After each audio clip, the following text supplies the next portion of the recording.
할렐루야, 반갑습니다. 우리 한번 옆에 분들과 반갑게 한번 인사 나누겠습니다. 반갑습니다. 사랑합니다. 축복합니다.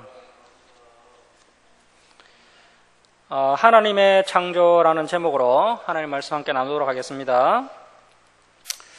오늘은 이제 대하설교, 세 번째 대하설교인데요. 이제 드디어 우리가 창세기 1장을 살펴보겠습니다. 성경 66권이 모두 소중한 성경책이고 다 나름대로 의미가 있고 가치가 있습니다.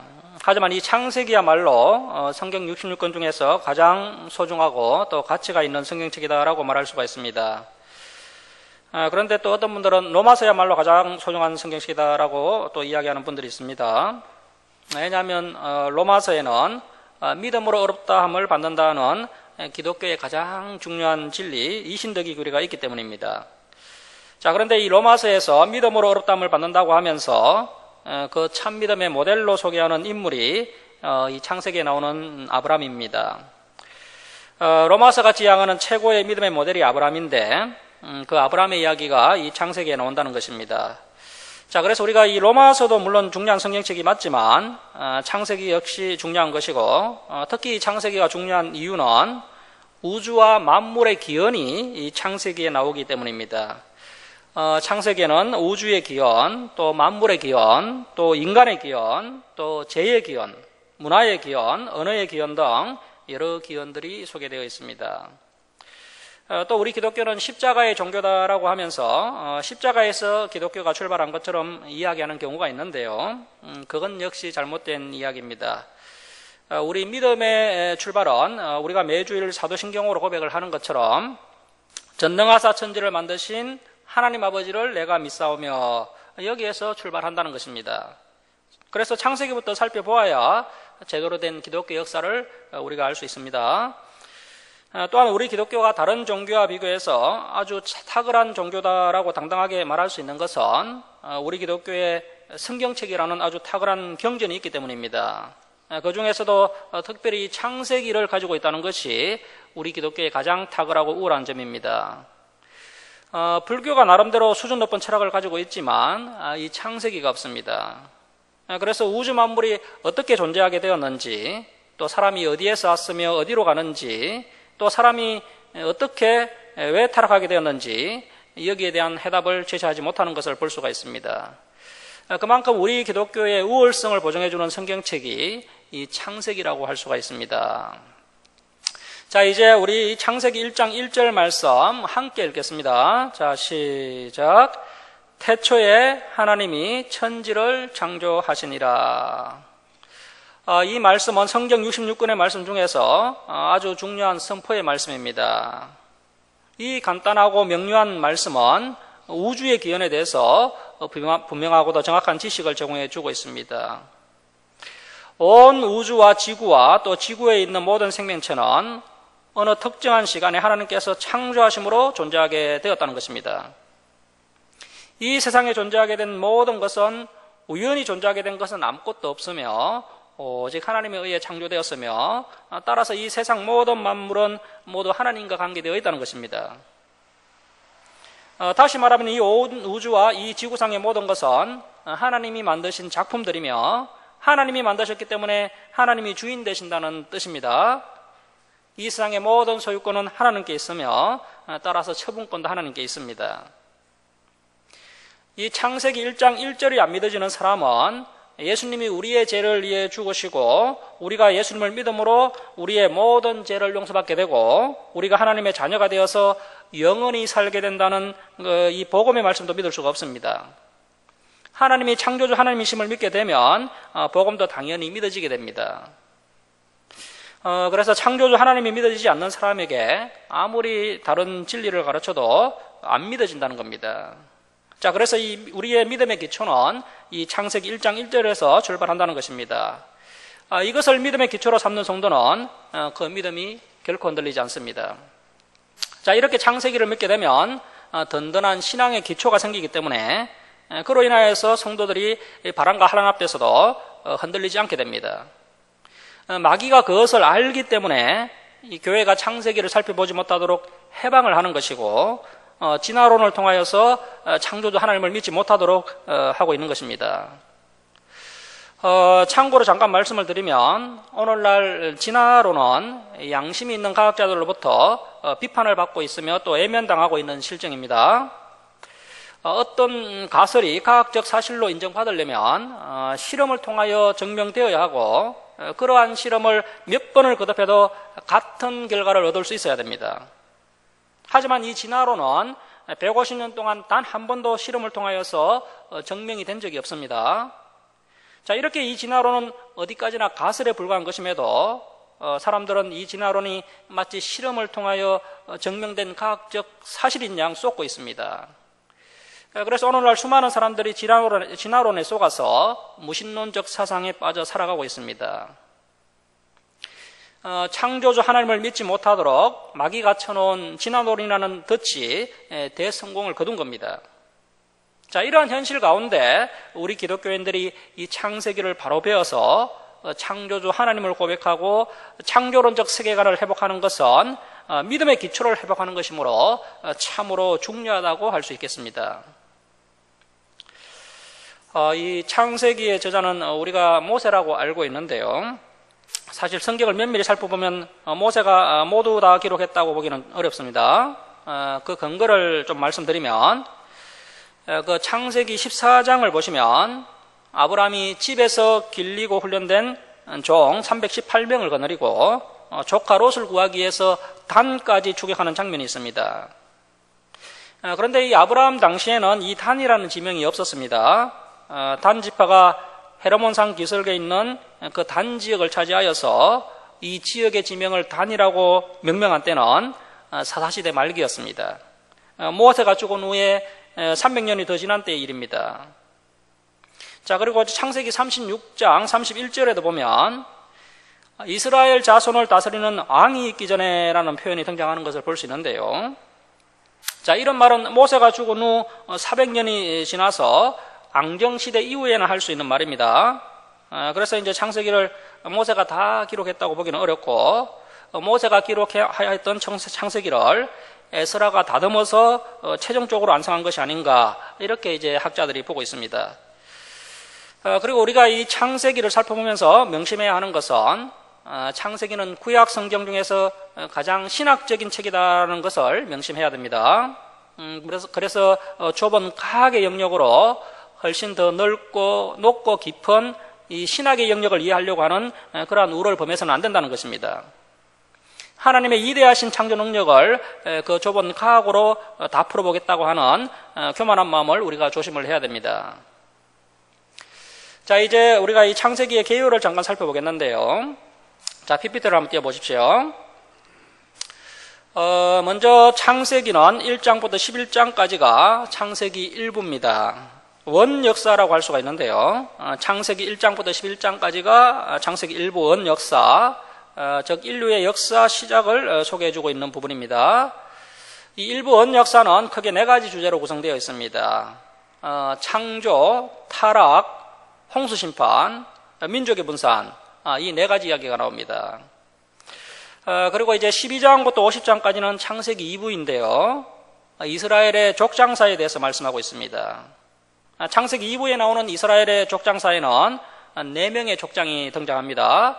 아브라함과 이삭과 야곱과 요셉 이야기인데요. 간략한 전기 형식으로 이루어져 있습니다. 이 아브라함의 이야기 뒤에 롯의 이야기가 덧붙여져 있고 또 이삭 이야기 뒤에 이스마엘 이야기가 덧붙여 있고 또 야곱 이야기 뒤에 에서 이야기가 덧붙여져 있고 또 요셉 이야기 뒤에 유다의 이야기가 덧붙여져 있습니다. 그래서 사실 이 창세기는 간단합니다. 네 사건, 네 사람으로 구성되어 있습니다. 자, 그리고 이 창세기 한 권이 담고 있는 시간대가 굉장히 넓습니다. 아담이 창조된 날로부터 요셉의 입간까지 약 2308년의 역사를 압축해서 기록하고 있는 성경책이 이 창세기입니다. 이 창세기는 역사를 자세히 기록한 성경책이 아니고 2300년의 초기 역사를 아주 압축해서 기록하고 있는 성경책이 되겠습니다. 그래서 이 창세기는 전문 성경교사가 잘 안내를 해줄 필요가 있는 그러한 성경책이 되겠습니다.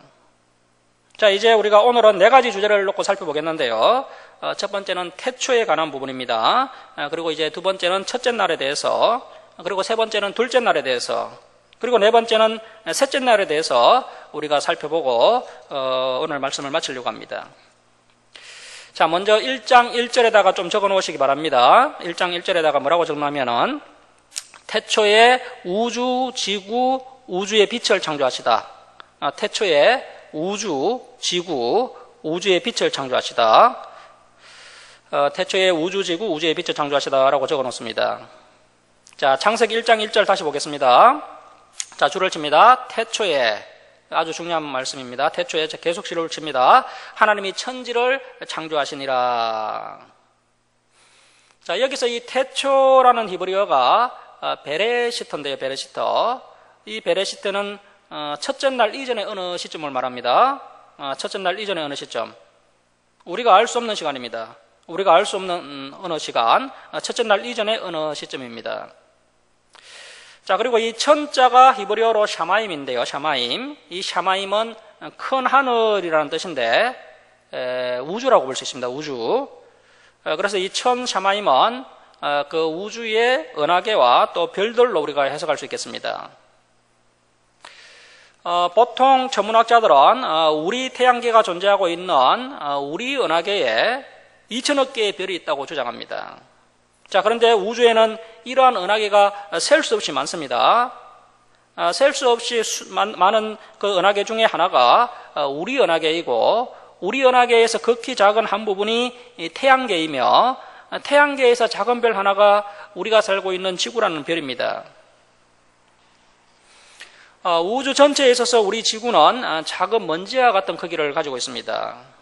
자, 그런데 과학자들이 매우 놀라워하는 것은 먼지와 같은 그 작은 지구를 위해서 우주 전체가 존재하는 것처럼 구성되어 있다는 것입니다.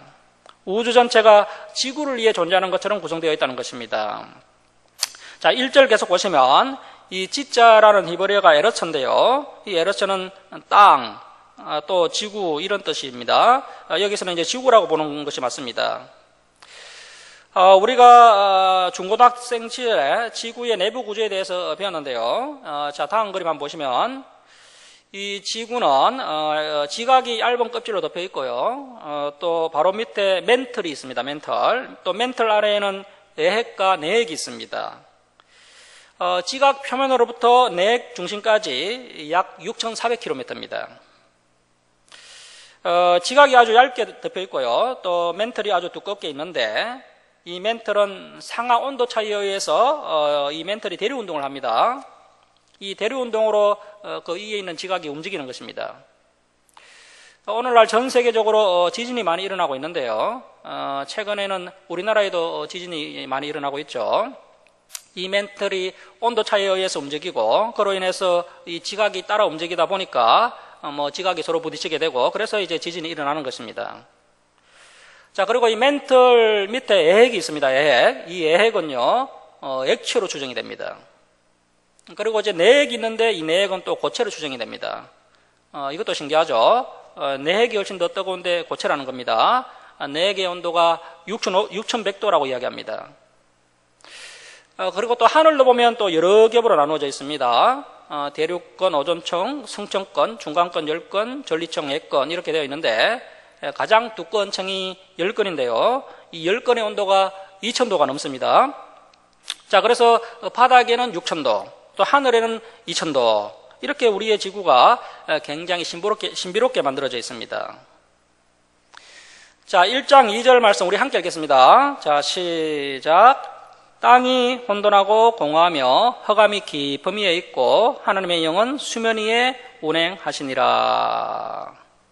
자, 땅에다가 줄을 치시고 또 수면에다가 줄을 치시기 바랍니다. 벌써 땅과 물이 등장하는 것을 볼 수가 있습니다. 자, 이미 지구가 있었고요. 또 그 지구에는 땅과 물이 있었습니다. 자, 그런데 그 땅이 혼돈하였습니다. 땅이 혼돈하다라는 것은 땅이 아직 어떤 형체를 갖추고 있지 않았다는 것을 의미합니다. 하나님께서 태초에 우주와 지구를 창조하시고 그 지구 위의 땅은 오늘날과 같은 안전한 형태를 갖추고 있지 않았다는 것을 의미합니다. 우리가 살고 있는 이 우주와 지구는 하나님께서 처음 창조하실 때는 지금처럼 아름다운 모습이 아니었습니다. 자, 그리고 공허하다라는 것은 비어있다라고 하는 것이 맞습니다. 다시 말해서 이 지구는 아무것도 없이 텅 비어있는 상태였다는 것입니다. 이 지구와 이 우주에는 어떤 생명체도 존재하지 않았습니다. 땅은 혼돈한 상태였고 또 아무런 생명체가 없이 텅 비어 있었다는 것입니다. 온통 어둠이 온 세상을 덮고 있었고 또 땅을 덮고 있는 그 물리로 하나님의 영이 움직이고 계셨습니다. 그래서 땅이 있었지만 그 땅은 온통 물로 덮여 있었다라고 성경은 우리에게 말씀하고 있습니다. 자, 그리고 흑암이 깊음 위에 있고 라는 말씀은 이 우주와 지구가 끝없는 어둠으로 덮여 있었다는 것을 말합니다. 하나님이 처음 창조하신 우주와 지구에는 아직 안전한 형체도 없었고 또 생명체도 없었고 또 아무런 움직임이나 빛이나 소리조차도 없었습니다. 이런 곳에서 과연 누가 살 수 있겠으며 누가 무엇을 창조해낼 수 있겠습니까? 오직 창조주 하나님 한 분 외에는 그 누구도 새로운 것을 만들어낼 수 없습니다. 하나님께서 지구상의 생명체를 만드시기 전에 이 우주나 지구는 철저하게 어둠으로 뒤덮여 있었으며 또 이러한 상태가 얼마나 오래 지속되었는지 우리 인간들은 알 수가 없습니다. 이 지구가 지금 이렇게 아름다운 모습이지만 처음에는 흑암 속에 묻혀 있었다라는 사실을 우리가 성경을 통해 알 수 있습니다. 성도 여러분, 밤하늘을 통해 끝없는 우주를 한번 바라보시기 바랍니다. 지금 우리가 바라보는 밤하늘은 분명 태초의 우주의 모습은 아닐 것입니다. 태초에는 이런 빛이 없이 오로지 어둠 속에 묻혀 있었습니다. 지금 이 밤하늘을 보면은 별빛이 수많은 별빛이 있지만 그 수많은 별빛 사이에 또 끝없는 어둠이 존재합니다. 전능하신 하나님은 이 강한 우주의 한 특별한 공간에 이 지구를 만드시고 우리 인간들과 생명체들이 불편 없이 살아갈 수 있도록 하셨습니다. 우리가 밤하늘을 바라보면 강한 우주의 태고적 신비를 느끼며 또 우리 자신이 얼마나 초라한 존재인지를 깨달을 수가 있습니다. 창조주 하나님은 우리 인간들과는 비교할 수 없는 위대하시고 전능하신 하나님이시라는 경외감을 강한 우주를 바라보면서 우리가 깨달을 수 있습니다. 성경이 이 최초의 지구에 대해서 이토록 어둡고 또 썰렁하고 또 삭막하게 묘사한 이유가 있습니다. 그것은 바로 이 지구가 영원히 존재할 수 있는 곳이 아니라는 사실입니다. 오늘날 지구는 너무나도 아름답습니다. 특히 우리나라는 봄, 여름, 가을, 겨울 사계절이 뚜렷하고 그 계절마다 아름다운 풍경들이 있습니다. 그래서 우리가 이 아름다운 자연 환경을 바라보면서 우리가 하나님을 찬양하게 됩니다. 오늘날 우리들의 삶을 한번 바라보시기 바랍니다. 요즘은 코로나로 인해서 먹고 살기 힘들고 또 각박한 경쟁사회에서 지쳐가고 있는 현대인들이 많지만 그럼에도 불구하고 우리나라는 너무나도 풍요롭습니다. 자동차도 거의 집집마다 있고 또 한겨울에도 따뜻한 물로 샤워할 수도 있고 또 우리가 밥을 굶지 않고 먹고 싶은 것은 얼마든지 사 먹을 수가 있습니다. 자, 그런데 여러분, 만약 이 도시에 어느 날 전기가 끊겨버린다면 어떻게 되겠습니까? 당장에 보일러가 중단되고 냉장고도 켤 수 없고 또 전등도 켤 수 없다면 어떻게 되겠습니까? 정전이 된 상태로 며칠만 살아보라고 하면 많은 사람들은 큰 고통을 겪게 될 것이고 이 세상은 큰 혼란이 일어나게 될 겁니다. 자, 그런데 마지막에는 이 모든 문명과 풍요로움이 다 사라지고 우리가 가치 있게 여기고 살던 것이 아무런 가치가 없어질 때가 온다는 사실입니다. 성경은 마지막 때가 있을 것이다라고 분명히 말씀하고 있습니다. 그 마지막 때가 분명히 올 것인데 그때까지 예수님을 영접하지 않은 사람들은 영원한 불심판을 받게 된다라고 성경은 말씀하고 있습니다. 사랑하는 성도 여러분, 하나님께서 이 세상을 6일에 걸쳐서 이토록 아름답게 창조하신 이유가 무엇이라고 생각을 하십니까? 하나님께서 이 아름다운 세상을 만드신 이유는 이 세상 사람들이 창조주 하나님의 위대하신 사랑을 바로 알고 또 그 창조주 하나님을 찬양하고 경배하며 또 서로가 서로를 사랑하며 살기를 바라고 계시기 때문입니다. 하나님의 말씀에 순종하여서 죄를 짓지 말고 거룩한 하나님의 백성이 되어 살아가기를 바라고 계십니다.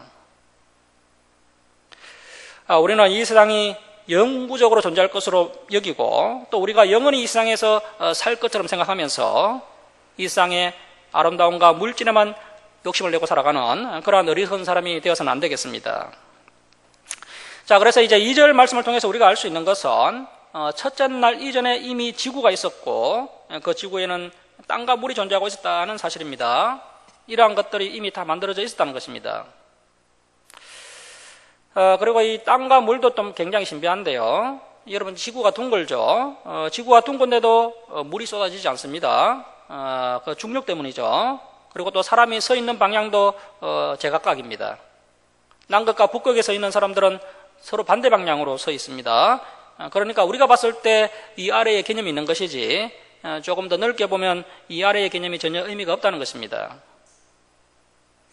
자, 2절 하반절 계속 보시면 하나님의 영은 수면 위에 운행하시니라. 이 말씀은 성령님에 대한 첫 번째 설명인데요. 아무것도 없는 지구상에 하나님의 영이 활동하고 계셨다는 것입니다. 원래 영은 히브리어로 루아흐라고 하는데요. 우리말로 번역하면 영이라는 뜻과 또 바람이라는 뜻도 있습니다. 이 영은 분명히 존재하는 것이지만 눈에 보이지 않습니다. 마치 바람이 존재하지만 눈에 보이지 않는 것과 같습니다. 하나님을 알지 못하고 믿지 못하는 사람들은 이 영이 있다는 사실을 믿지 못합니다. 바람이 보이지 않지만 분명히 존재하는 것처럼 이 영은 존재하고 있으며 또 보이지 않는 영의 세계가 반드시 존재한다는 사실입니다. 천지 창조에 있어서 가장 중요한 사실은 하나님께서 말씀으로 이 모든 세계를 창조하셨다는 사실입니다. 자, 그런데 놀라운 것은 그 창조에 하나님의 성령님이 함께 하셨다는 사실입니다. 말씀이 성령과 함께 이 모든 것을 창조하시고 만드셨습니다.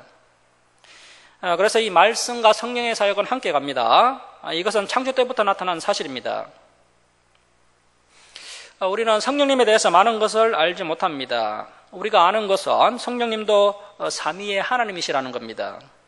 성부 하나님, 성자 하나님, 그리고 성령 하나님은 삼위의 하나님이십니다. 하나님께서 인간들에게 베푸신 은총 중에는 일반 은총과 특별 은총이라는 것이 있는데요.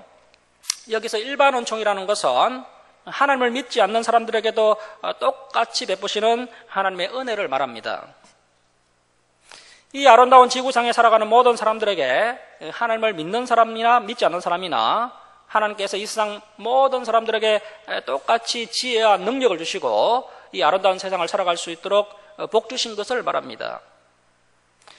그리고 이 특별 은총이라는 것은 특별히 선택받은 하나님의 자녀들에게 하나님의 말씀을 가슴으로 받아들여서 믿게 하시고 또 예수님을 구주로 영접하여서 이제 구원받고 마지막 때 하나님 나라 새 예루살렘에서 영원토록 하나님을 찬양하며 살아갈 수 있도록 은혜 베푸신 것을 말합니다. 하나님은 선한 사람이나 악한 사람 모두에게 햇빛을 비춰주시고 또 비를 내려주십니다. 이것이 위대하신 하나님의 사랑입니다. 자, 그러나 그 중에 가장 중요한 것은 말씀을 통해 하나님을 깨닫게 하는 것입니다. 그리고 우리의 죄를 모두 용서해 주시는 은혜입니다. 우리의 마음을 점점 깨끗하게 만드시고 변화시키시는 은혜입니다. 이것이야말로 성령님께서 하시는 그 사역 중에서 가장 탁월하고 귀하신 사역입니다. 우리 인간이 누릴 수 있는 가장 큰 복은 하나님을 바로 알고 또 하나님과 함께 살아가는 것입니다. 이 세상에서 아무리 많은 물질이 있고 또 사랑하는 가족이 있다 하더라도 우리의 마음을 안전하게 채워줄 수가 없습니다. 우리가 바로 하나님을 알고 하나님과 함께 동행할 때 비로소 우리가 안전하게 채워지고 만족할 수가 있는 것입니다. 자, 그런데 놀라운 것은 창조활동에서 하나님의 아들의 역할이 빠져 있다는 사실입니다. 그 신약 성경을 보면 실제로 천지를 창조하는 모든 실무를 맡으신 분은 하나님의 아들 예수님이신 것을 알 수가 있습니다. 요한복음에서는 태초에 하나님이 이 세상을 창조하실 때 말씀이 육신이 되신 예수님이 하나님과 함께 이 세상을 창조하셨다라고 말씀하고 있습니다. 자, 그런데 이 창세기 1장에는 하나님의 영에 대해 말씀하면서도 실제로 그 창조의 실무를 맡으신 그 하나님의 아들에 대해서 전혀 언급을 하고 있지 않습니다. 분명한 것은 하나님의 아들에 대해서는 하나님께서 비밀로 감추어 놓으셨다는 사실입니다. 그래서 신약 성경에 와서야 하나님의 아들에 대하여 그 비밀을 밝히고 있습니다. 자, 이제 1장 3절 말씀 보십시오. 자, 하나님이 이르시되, 자, 줄을 칩니다. 빛이 있으라 하시니 빛이 있었고. 이 세상에서 가장 아름다운 것이 있다면 그것은 바로 빛입니다. 우리가 눈으로 보는 모든 색깔은 빛이 만드는 기술입니다. 이 세상에 빛이 없다면 우리는 이 세상의 아름다움을 볼 수가 없습니다. 빛이 있기 때문에 아름다운 색깔의 꽃과 또 생물들을 볼 수가 있는 것입니다. 자, 그런데 하나님께서 첫째 날 이전에 만드신 이 빛은 태양빛이 아닙니다. 하나님께서 첫째 날 이전에 만드신 이 빛은 태양이 만들어지기 전에 새로운 빛이었습니다. 태양이 아닌 빛이 온 우주와 지구를 비추었습니다. 우리의 지식으로는 지구를 비추는 빛은 태양빛이 절대적인 빛이다라고 생각을 합니다. 그래서 만약에 이 태양이 없어지면 지구상의 모든 생명체들이 다 얼어 죽고 말 것이다 라고 생각합니다. 자, 그러나 창세기 1장 3절의 빛은 태양빛이 아니라 어쩌면 태양보다 더 밝고 강하며 이 태양빛을 대신해서 이 지구를 비추고 있었습니다. 이것은 우리에게 아주 중요한 사실을 깨닫게 해줍니다. 그것은 우리 눈에 보이는 것과 우리가 아는 지식이 전부가 아니라는 사실입니다. 태양이 빛을 발하기 전에 더 근원적인 빛이 있었습니다. 그래서 우리가 보는 이 태양이 더 이상 빛을 발하지 않더라도 하나님의 백성들은 얼마든지 새로운 하늘과 새로운 땅에서 죽지 않고 살 수 있다는 사실을 알아야 됩니다. 이 빛은 넷째 날 태양과 또 달과 별을 통해서 그 역할이 대치되게 됩니다. 그리고 이 빛도 아주 신비한 영역인데요. 이 빛은 파장의 길고 짧음에 따라 수많은 종류의 빛으로 나누어지게 됩니다. 인간의 눈은 중간 파장의 가시광선, 그러니까 극히 일부만 볼 수 있고 대부분의 파장의 빛을 우리 인간의 눈은 인식하지 못합니다. 그래서 이제 파장의 길고 짧음에 따라 수만 가지 빛으로 나누어지게 되는데요. 우리는 흔히 검정색 물체가 검정색을 가지고 있어서 검정색으로 보인다라고 생각을 하지만 이 빛의 물리학, 이 강학을 조금만 공부해 보면 물체의 색깔이 있는 것이 아니라 빛의 색깔이 있고 그래서 그 물체가 그 색깔로 보이게 된다라는 사실을 알게 됩니다. 그래서 이 빛의 신비는 우리 인간이 영원히 풀 수 없는 신비의 영역입니다. 자, 그래서 이 태양이 빛을 발하기 전에 더 근원적인 빛이 있었다는 것이고 이 빛은 이제 넷째 날 그 태양과 달과 별을 통해서 그 역할이 대치되었습니다. 자, 4절 말씀 보십시오. 빛이 하나님이 보시기에 좋았더라. 여기에다가 그 빛검표, 슬러시 표시를 좀 해놓습니다. 본래 이 성경에는 우리가 보는 것처럼 장가절이 없었습니다. 이 후대의 편의상 이 장가절을 만든 것인데요. 그런데 우리가 보고 있는 이 성경책에 어떤 절은 없음이라고 되어 있는 것이 있는데 왜 이런 것이 있느냐 하면 먼저 만들어진 성경책이 소문자 사본을 가지고 성경책이 만들어졌습니다. 소문자 사본이 먼저 발견되어서 그것을 바탕으로 이제 성경책을 만들었는데 나중에서야 이 대문자 사본이 발견된 겁니다. 이 대문자 사본이 훨씬 먼저 기록된 것이고 성경 원문에 가장 가까운 사본입니다. 그래서 이 대문자 사본을 보니까 이 소문자 사본에 기록되어 있는 내용이 이 대문자 사본에는 없는 겁니다. 자, 그래서 원래 원문 성경에 없었던 것인데 성경책을 이제 사람들이 이제 복사하면서 계속 내용들이 추가되었던 것입니다. 자, 그래서 대문자 사본을 가지고 우리가 보고 있는 이 개역 개정 성경책이 번역되었기 때문에 우리가 보는 이 개역 개정판에는 어떤 절에는 없음이라고 되어 있는 것입니다. 소문자 사본에 의해서 기록된 성경책에 이미 장가절이 다 정해진 상태이고 뒤늦게 이제 대문자 사본으로 번역된 성경책이 나오면서 이미 정해져 있는 그 장가절을 그대로 따르다 보니까 우리 개정판에는 없음이라는 절이 있게 된 것입니다. 그래서 없는 것이 훨씬 더 없는 성경에 가까운 성경책이 되겠습니다.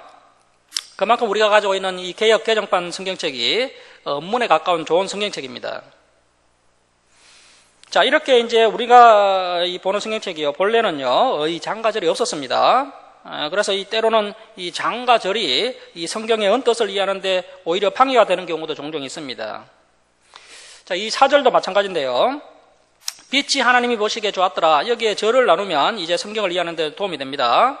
자, 빛이 하나님이 보시기에 좋았더라. 여기에 이제 끌어 놓으시고요. 여기까지가 태초의 일입니다. 태초의 일. 그래서 우리가 알 수 없는 시간, 즉 첫째 날 이전인 어느 시점에 하나님께서 이미 우주와 지구와 또 그 지구에는 또 땅과 물을 그리고 또 우주의 빛을 창조해 놓으셨음을 1절부터 4절 중반절까지의 말씀을 통해서 우리가 발견할 수 있다는 것입니다. 첫째 날 이전에 우주와 지구 그리고 지구에는 땅과 물 그리고 우주의 빛을 이미 다 창조해 놓으신 겁니다. 자, 그러므로 이 우주의 연대를 우리가 알 수 있습니까? 없습니까? 알 수가 없습니다. 지구의 연대도 우리가 알 수 없습니다. 어떤 분들은 지구의 연대를 6천년이다라고 주장하는 분이 있는데요. 인류 역사를 6천년이라고 성경이 소개하고 있는 것이지 우주의 연대와 지구의 연대에 대해서는 성경이 침묵하고 있습니다. 그래서 우주의 연대와 지구의 연대는 알 수 없다라고 이야기하는 것이 성경적입니다. 자, 이렇게 하나님의 대표적인 걸작품들 우주, 지구, 또 땅과 물, 또 우주의 빛이 첫째 날 이전인 태초에 창조되게 됩니다. 자, 4절 중반절 계속 보시면 이제 첫째 날인데요. 4절 중반절 옆에다가 첫째 날이라고 적어 놓으십시오. 자, 첫째 날 하나님이 빛과 어둠을 나누사 하나님이 빛을 낮이라 부르시고 어둠을 밤이라 부르시니라. 저녁이 되고 아침이 되니 이는 첫째 날이니라. 자, 첫째 날은 빛과 어둠을 나누시고 빛을 낮이라 부르시고 어둠을 밤이라고 부르셨습니다. 첫째 날에는 빛과 어둠을 나누신 것입니다. 자, 이제 6절은 둘째 날입니다. 6절 옆에다가 둘째 날이라고 적으시고요. 하늘을 창조하시다라고 적어 놓으십시오. 하늘을 창조하시다. 둘째 날 하늘을 창조하시다. 이 하늘을 다른 말로 궁창이라고 이야기합니다. 자, 6절 말씀 보십시오. 하나님이 이르시되 물 가운데 궁창이 있어 물과 물로 나뉘라 하시고 하나님이 궁창을 만드사 궁창 아래의 물. 자, 이 궁창 아래의 물이 뭡니까? 바다죠, 바다. 자, 궁창 아래의 물과 궁창 위의 물. 자, 이 궁창 위의 물은 뭡니까? 하늘에 물청이 한 겹 있던 시절이 있었다는 겁니다. 하나님이 처음에 지구를 창조하셨을 때 하늘에 물청이 있었다는 겁니다. 자, 궁창 위의 물로 나뉘게 하시니 그대로 되니라. 자, 하나님이 궁창을 하늘이라 부르시니라. 그래서 이제 궁창이라고 불러도 되고요. 또 하늘이라고 불러도 됩니다. 저녁이 되고 아침이 되니 이는 둘째 날이니라. 하나님께서 지구 위에 그 아무것도 없는 특별하게 생긴 텅 빈 공간을 만드시는데 하루라는 귀중한 시간을 사용하셨습니다. 그만큼 이 하늘이 중요합니다. 지구상의 생명체가 살아가기 위해서는 이 공간이 반드시 필요합니다. 자, 그런데 처음 하나님이 하늘을 만드실 때는 지금과는 좀 다른 형태의 것이었습니다. 7절을 통해서 분명히 알 수 있는 것은 하나님께서 처음에 하늘을 창조하셨을 때 하늘에 물청이라는 것이 있었다는 겁니다. 다시 말하면 처음 하늘이 창조될 때 하늘에 거대한 물로 된 막이 마치 비닐하우스처럼 지구를 감싸고 있었던 겁니다. 이 물로 된 막은 태양의 강한 유해 강선들을 차단하였고 이 지구가 마치 온실처럼 따뜻하여져서 생명체들이 살기에 적합했습니다. 따뜻한 기온에서 수많은 동식물들이 번성하였습니다. 자, 그런데 이 하늘 위의 물청은 노아 대홍수 때 땅으로 다 쏟아져 내렸던 것 같습니다. 그래서 이제 해수면이 한 200m 이상 상승하게 되었던 것입니다.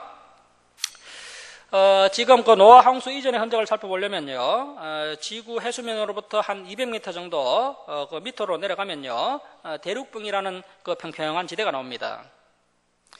그곳이 아마도 노아 홍수 이전에 우리 조상들이 살았던 곳이 아닌가 이렇게 추정해 볼 수가 있습니다. 그래서 이제 노아 홍수 이전의 세계, 이 물청이 땅으로 쏟아지기 전의 시대에는 지구 표면이 육지가 70%, 또 바다가 30% 정도 되었던 것으로 추정이 되는데요. 하지만 하늘의 물청이 다 쏟아지면서 이제 해수면이 200m 이상 상승하게 되고 육지가 30%밖에 되지 않고 바다가 70%가 되게 됩니다.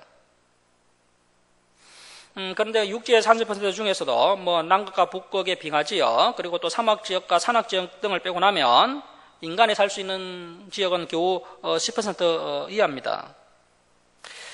그래서 아무리 봐도 지구가 너무나 많은 물로 덮여 있다는 것을 알 수가 있습니다. 그래서 하늘에 있던 물청이 다 쏟아져서 이렇게 된 것이 아닌가, 이렇게 추정해 볼 수가 있습니다.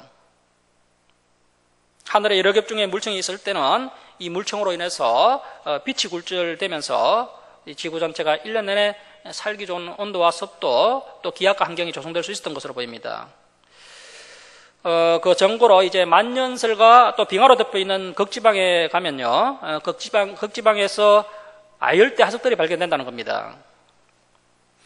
그래서 이제 노아 홍수 이전의 사람들은 이 물청으로 인해서 쾌적한 환경과, 그리고 또 물청으로 인해서 또 자외선, 엑스선, 감마선 같은 그 해로운 강선들이 다 차단되고 원적외선 같은 몸에 이로운 강선들이 걸러 들어오므로 아담의 후손들은 매우 장대하고 아름다웠으며 또 900세 이상 아주 건강하게 살 수 있었던 것입니다. 그런데 이제 그에 비해서 저와 여러분은 환경이 너무 망가진 상태에서 살아가다 보니까 뭐 과거처럼 장수할 수도 없고 또 우리의 모습도 많이 망가지게 되었습니다. 하지만 너무 가슴 아파할 필요가 없습니다. 이제 마지막 나팔을 불 때 새벽 이슬 같은 아름다운 모습으로 우리가 부활하게 될 것입니다. 자, 우리 눈에 보이지 않지만 이 하늘은 대륙권과 오존층이 있고 또 성층권, 중간권, 열권, 전리층, 액권 등 여러 겹으로 창조되어 있습니다. 이러한 여러 겹들이 유해강선, 우주의 먼지, 또 유성들로부터 우리 지구를 보여주고 있습니다. 그리고 하늘이 처음 창조되었을 때는 물층이 한층 더 있었다는 사실입니다. 이 하늘 역시 하나님의 신비한 걸작품이며 하나님의 그 사람을 향한 뜨거운 사랑을 느낄 수 있는 부분이 되겠습니다. 그리고 이 하늘을 만드신 후에는 하나님이 보시기에 좋았더라는 이 말씀이 나오지 않습니다. 자, 이제 9절 옆에 셋째 날이라고 적으시고 땅과 바다를 나누시고 땅의 식물을 창조하시다라고 적습니다. 셋째 날이라고 적으시고 땅과 바다를 나누시고 땅의 식물을 창조하시다. 땅과 바다를 나누시고 땅의 식물을 창조하시다. 땅과 물은 이미 창조되어 있었고요. 이미 있던 것을 땅과 바다로 나누셨다는 겁니다. 그리고 그 땅에다가 식물을 창조하셨다는 겁니다. 자, 9절 말씀 보십시오. 하나님이 이르시되 천하의 물이 한 곳으로 모이고 묻이 드러나라 하시니 그대로 되니라. 하나님이 묻을 땅이라 부르시고 모인 물을 바다라 부르시니 하나님이 보시기에 좋았더라. 우리는 보통 하나님께서 셋째 날에 지구의 땅과 바다를 창조하신 것이 아닌가 이렇게 생각을 했는데요. 전혀 그렇지 않습니다. 자, 9절을 다시 보시면 지구라는 별이 이미 첫째 날 이전에 태초라는 시간대에 창조되어서 이미 존재하고 있었던 것이고 이 존재하고 있던 것에 하나님의 능력으로 조산 운동을 일으키셔서 묻천 융기를 하여서 땅이 되게 하시고 바다는 침강을 하게 하셔서 이 물이 한 곳으로 모이면서 바다가 되게 하셨다는 겁니다. 자, 그래서 근본적으로 이 땅은요, 물 밑에 있었습니다. 땅이 생긴 것은 땅이 솟아오르면서 물이 한 곳으로 모였기 때문입니다. 오직 하나님의 말씀 한마디에 땅이 솟아오르고 또 어떤 부분은 꺼져서 거대한 바다가 되었습니다. 자, 그리고 하나님은 바다의 한계를 정하셔서 절대로 하나님의 허락 없이는 그 한계를 넘어서지 못하도록 하셨습니다. 땅이 물에서 만들어졌다는 사실을 볼 때 우리가 사는 이 땅이 얼마나 불안정한지를 알아야 됩니다. 만일 다시 땅이 평평하게 된다면 이 지구의 땅덩어리는 모두 물 아래 가라앉게 될 것입니다. 다행히도 하나님께서 바다의 경계선을 정하셨기 때문에 바다가 밀려오지 못하는 것입니다. 그러나 우리가 이 땅에서 자꾸 제약을 행하고 우상을 섬기면 하나님께서 그 경계를 허무시고 우리를 심판하실 것입니다. 바다가 땅으로 밀려오지 못하게 붙들고 있는 것은 바로 하나님의 말씀입니다. 하나님께서 말씀 한마디만 하시면 얼마든지 이 육지로 이 바다가 밀려들 수 있음을 우리가 알아야 됩니다. 자, 그런데 이제 과학이 발달하고 토목 기술이 발달하면서 인간들은 점점 교만해져서 얼마든지 이 한계를 극복할 수 있다고 여깁니다. 자, 그러나 우리 인간들은 너무나 미약한 존재임을 알아야 됩니다. 그 대표적인 예로 일본에 밀려던 그 쓰나미 재앙을 우리가 교훈으로 삼아야 됩니다. 자, 이제 11절 말씀 보십시오. 자, 이렇게 생겨진 땅에 이제 하나님께서 식물계를 창조하십니다. 자, 11절 말씀 보시면 하나님이 이르시되 땅과 풀과 씨 맺는 채소와 각기 종류대로, 자, 각기 종류대로 지루를 쳐놓습니다. 각기 종류대로 씨 가진 열매 맺는 나무를 내라 하시니 그대로 되어. 처음부터 풀과 채소 나무는 각기 종류대로 하나님께서 창조하시게 됩니다. 풀은 처음부터 풀이었고 채소는 처음부터 채소였고 나무는 처음부터 나무였습니다. 하나님께서 풀과 채소와 나무를 창조하시게 됩니다. 자, 12절 말씀 보시면 땅이 풀과 각기 종류대로 또 줄을 쳐놓습니다. 각기 종류대로 씨 맺는 채소와 각기 종류대로 또 줄을 쳐놓습니다. 각기 종류대로 씨 가지 열매 맺는 나무를 내니 하나님이 보시기에 좋았더라. 저녁이 되고 아침이 되니 이는 셋째 날이니라. 하나님께서 땅에 식물이 먼저 나게 하셨습니다. 자, 신기한 것은요, 태양빛이 생기기 전에 식물이 먼저 생겨났다는 것입니다. 아니, 태양이 없는데 어떻게 식물이 자라나나? 말도 안 된다라고 생각하는 분이 계실지 모르겠습니다. 태양빛은 아니지만 하나님께서 첫째 날 이전에 만드신 빛으로 인해 이 식물들이 자라나게 된 것입니다. 우리의 짧은 지식으로 성경 말씀을 판단해서는 안 됩니다. 우리가 마지막 때 주님이 오시면 지금의 하늘과 땅은 다 사라지고 새 하늘과 새 땅이 창조되게 됩니다. 우리가 영원히 거하게 되는 그 새 예루살렘 성에는 더 이상 태양빛이 필요 없다라고 말씀하고 있습니다. 하나님의 영광의 빛이 가득하여서 태양빛이 없어도 우리 인간들이 얼마든지 살아갈 수 있게 된다는 것입니다. 셋째 날 창조된 식물들은 1년생 풀과 여러 해 동안 자라는 나무들이었습니다. 이 식물들은 우리가 살아갈 때 산소를 공급해주고 또 필요한 비타민을 공급해줍니다. 또한 나무는 집이나 건물들을 지을 수 있는 또 목재를 공급해줍니다. 이 풀과 나무로 인해서 지구가 아름답게 되고 또 홍수를 막아주고 또 바람을 막아줍니다. 대부분의 식물들은 사람의 도움 없이도 스스로 자라고 또 꽃이 피고 열매를 맺습니다. 이 식물은 사람의 명령을 따르는 것이 아니라 하나님의 명령에 따라 움직이고 있습니다. 자, 그리고 이 식물의 씨도 빛이나 하늘 못지않게 아주 신비한 부분인데요. 바짝 말라서 완전히 죽은 것 같은 작은 씨앗에 온도와 습도만 맞춰주면 그 죽은 것 같은 씨앗에서 싹이 나오고 그 씨앗이 또 자라나서 울창한 나무가 되어서 풍성한 열매가 맺혀지는 것을 볼 수가 있습니다. 그리고 그 각기 그 씨마다 이제 살아남기 위해서 애쓰는 모습을 보면 정말 경이롭기까지 한데요. 봄에 민들레 씨가 바람을 타고 또 하늘로 또 퍼져나가는 모습을 보십시오. 그리고 봉숭아 씨앗이 무르익어서 터지면서 또 사방으로 튀는 모습을 한번 보십시오. 참 신비하고 세밀한 하나님의 솜씨를 우리가 느낄 수가 있습니다. 자, 그리고 하나님께서 이 모든 것들을 각기 종류대로 창조하셨다는 사실입니다. 진화론에서 이야기하는 것처럼 하나의 단세포 생물에서 복잡한 생물로 진화를 한 것이 아니라 처음부터 각기 종류대로 하나님께서 창조하셨다는 사실입니다. 유전공학의 발달로 각 생명체마다 DNA, 염색체, 또 유전 법칙이 존재한다는 것을 알았고, 그러므로 이 종에서 저 종으로 넘어갈 수 없다는 사실이 과학적으로 분명히 밝혀졌습니다. 원숭이의 염색체는 54개, 사람의 염색체는 46개인데요. 많다고 좋은 것이 아니죠. 염색체가 이렇게 다르기 때문에 원숭이는 절대 사람이 될 수가 없습니다. 원숭이는 처음부터 원숭이로 창조된 것이고 사람은 처음부터 사람으로 창조된 겁니다. 자, 그래서 성경은 각기 종류대로 하나님께서 창조하셨다라고 우리에게 분명하게 소개하고 있다는 것입니다.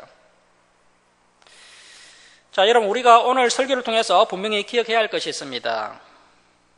하나님께서 무에서 유를 창조하실 때 무엇으로 창조하셨습니까?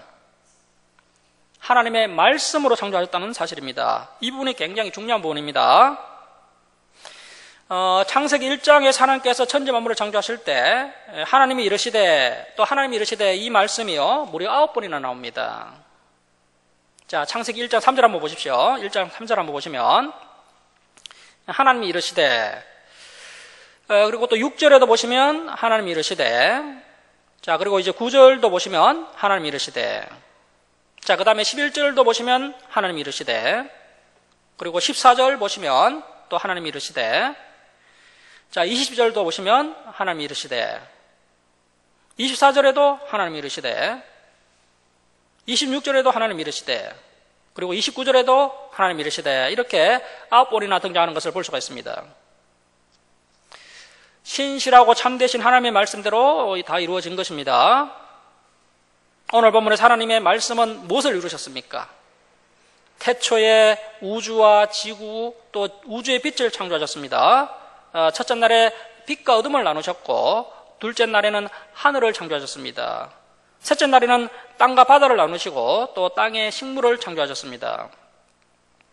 자, 이렇게 알파 오메가가 되신 하나님께서 인류의 시작을 말씀으로 이루신 것처럼 이제 인류의 마지막과 또 남은 인류 역사 역시도 반드시 말씀대로 또 말씀으로 이루어질 것을 우리가 믿어야 됩니다. 참고로 이 6일간의 창조를 3번의 나누심과 또 3번의 치우심으로 표현할 수도 있겠습니다. 첫째 날은 빛과 어둠을 나누셨고, 둘째 날은 궁창 아래의 물과 궁창 위의 물로 나누셨고, 셋째 날은 또 땅과 바다를 나누셨습니다. 첫째 날, 둘째 날, 셋째 날은 다 나누셨습니다. 자, 그리고 넷째 날은 해와 달과 별들을 채우셨고, 다섯째 날은 새와 물고기로 채우셨고, 여섯째 날은 짐승과 사람으로 채우셨습니다. 오늘은 우리가 3번의 나누심의 역사를 살펴보았고, 우리가 다음 주일에는 이제 하나님의 채우심의 역사를 살펴보도록 하겠습니다. 말씀을 마치도록 하겠습니다. 사랑하는 성도 여러분, 우리 하나님께서 우주, 지구, 또 우주의 빛과 어둠, 또 하늘, 또 땅, 물, 풀, 채소, 나무를 창조하셔서 우리에게 주셨습니다. 이 모든 것을 창조하시고 우리에게 주신 하나님께 감사하고 또 하나님을 찬양하는 저와 여러분 될 수 있기를 주님의 이름으로 축원합니다. 기도하겠습니다. 사랑의 하나님 아버지, 말씀으로 이 온 우주 만물을